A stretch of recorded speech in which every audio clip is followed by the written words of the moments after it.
sa magulang at sa mga magsisipagtapos sa araw nito.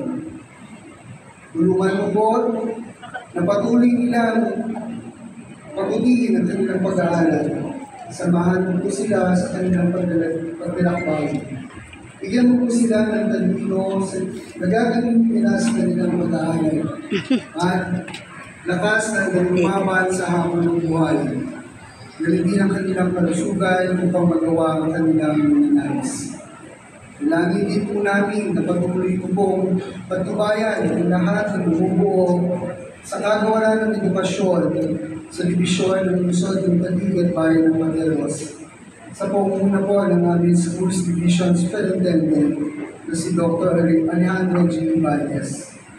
Inataas po namin ang lahat ng ito na may papuling pasasalamat sa matamis na pangalan ng iyong anak na si Jesus. Amen. Amen.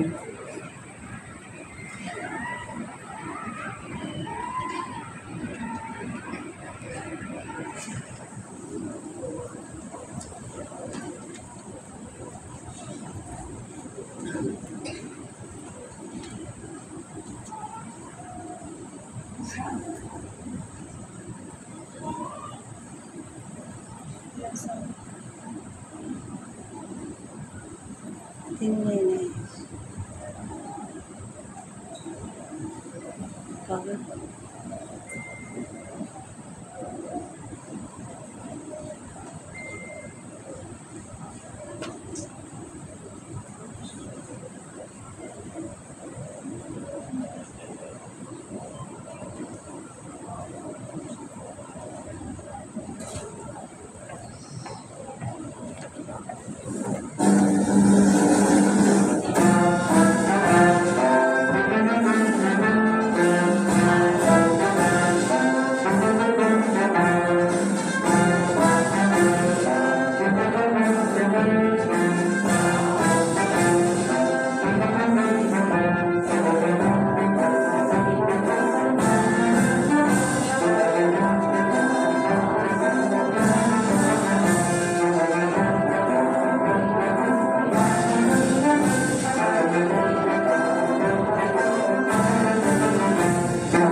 Pumapalakpak. Walang palakpak. Parents. Ate. Itong bayan, lamang tinataglay,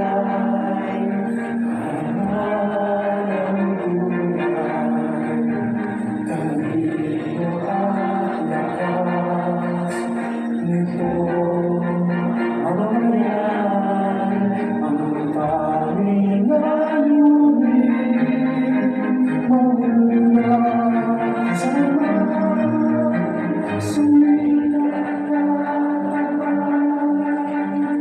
mawala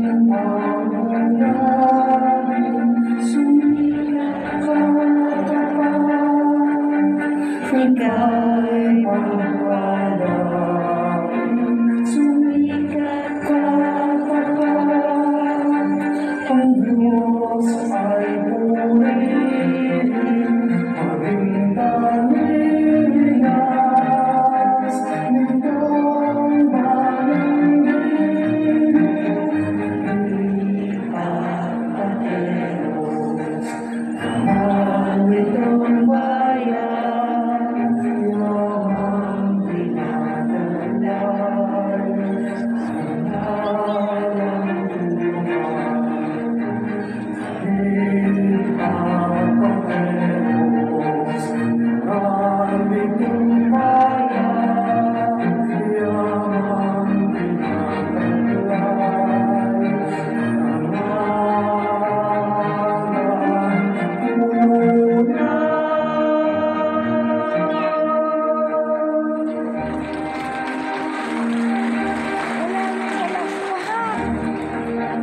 Makakaupo na po ang lahat.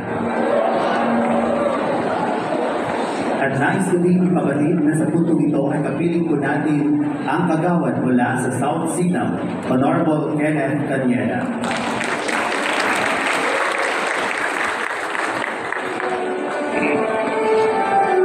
Ngayon naman ay matutunghayan natin ang pagpapakilala sa mga magsisipagtapos na gagampanan ng Education Program Supervisor ng ALS na si Dr. Daisy L. Mataa at pagtitibayin ng tagapamanihala ng mga paaralan ng sangay ng lungsod ng Taguig at bayan ng Pateros, Dr. Alejandro G. Ibanez.